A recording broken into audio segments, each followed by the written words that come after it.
নমস্কার। এখন আপনারা দেখছেন জ্যোতির রান্নাঘর। দেখুন এখানে একটা প্লেটে আমি সাজিয়ে নিয়েছি বড় বড় করে কেটে রাখা সিম, নিয়েছি এখানে আলু, আমি এখানে মাঝারি সাইজের দুখানা আলু নিয়েছি এখানে আমি মোটামুটি 150 গ্রাম মতন সিম নিয়েছি, এখানে আমি মিডিয়াম সাইজের দুখানা পেঁয়াজ নিয়েছি, একটা কাঁচা লঙ্কা চিড়ে নিয়েছি, এখানে একটা মিডিয়াম সাইজের টমেটো কাটা, এখানে আছে বাদাম আর সাদা তিল।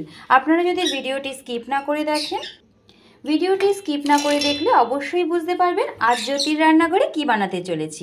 এটা জল ছাড়া একবার আমি পেস্ট করে নেব, তারপরে জল দিয়ে একদম মিহি পেস্ট করে নেব। গ্যাসে কড়াই বসিয়ে দিয়েছি, দিয়ে দেব সর্ষের তেল।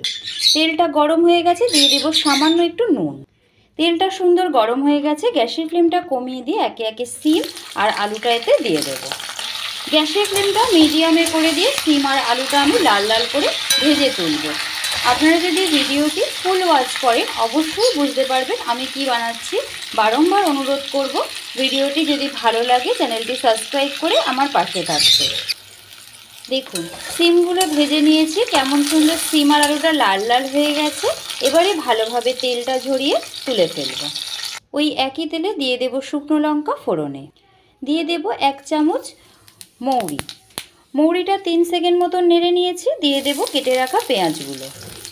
পেঁয়াজটা সামান্য নরম হওয়া পর্যন্ত অপেক্ষা করব। এই সময় কিন্তু গ্যাসের ফ্লেমটা একদমই কমানো থাকবে। খুবই সুস্বাদু, দ্রুত তৈরি হয়ে যাওয়া একটি রেসিপি, আর যা খেতেও অসাধারণ লাগে। শীতের দিনে কচি কচি সিম উঠেছে, এই সময় কিন্তু এই রেসিপিটা খেতে ভীষণ সুস্বাদু হয়ে থাকে। পেঁয়াজটা সুন্দর নরম হয়ে গেছে, এই সময় দিয়ে দেব দ্বিতীয় উপকরণটি, দিয়ে দেব কেটে রাখা টমেটোটা, দিয়ে দেব ভর্তি করে 1 চামচ নুন, দিয়ে দেব গুঁড়ো হলুদ 1 চামচ। খুব ভালোভাবে মশলাটার সাথে মিশিয়ে দেব যতক্ষণ পর্যন্ত টমেটোটা না নরম হয়, একটু ভেজে নেব। দিয়ে দেব পেস্ট করে রাখা তিল আর বাদামের পেস্টটা, দিয়ে দেব 1 চামচ কাশ্মীরি রেড চিলি পাউডার। মশলাটা খুব ভালোভাবে কষিয়ে নেব, গ্যাসের ফ্লেমটা একদম মিডিয়ামে রেখে যতক্ষণ পর্যন্ত মশলা থেকে কাঁচা গন্ধটা না চলে যাচ্ছে।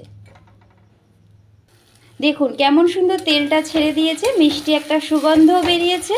এইরকমভাবে রান্না করে একবার দেখবেন। আপনারা হয়তো অনেকেই অনেক রকমভাবে করে দেখেছেন, তবে আমার এই প্রসেসটা একবার করে খেয়ে দেখবেন, এটা কিন্তু অসাধারণ সুস্বাদু হয়ে থাকে।